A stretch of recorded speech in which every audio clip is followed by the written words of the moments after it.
G'day guys, just that Audi in front of me. I was predicting this would happen with those later models as it began to happen on the A1.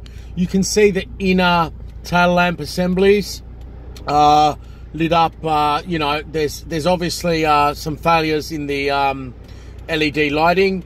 For those of you who know me, I haven't got a workshop right now. We're setting one up for January, apparently. It might be done by, but as you can see, that Audi's got a failure of the rear lights. Now, has anyone got any information on that regarding the failure? Regarding, is it due to... Railway crossing ahead. Thank you, my dear.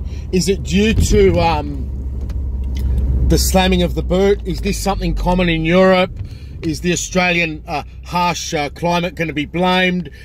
We've just come coming out of winter, but yeah, that looks like a what is it? Is that a 20? It's got to be later than 2012, 2013. Yeah, is this a global problem? Anyway, I hope you're all well, guys. Most of the guys hitting on this video probably won't have been subscribed or know me. I've usually posted various videos, but lately it's only been about my beloved WRX STI. But anyway, guys, hope you're all well. And for those out there, hello, around the world.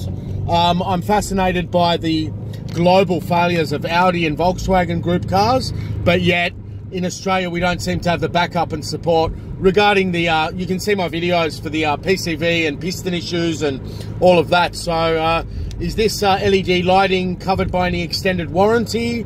Was there any goodwill support for it? Please let me know. All the very best. Bye bye.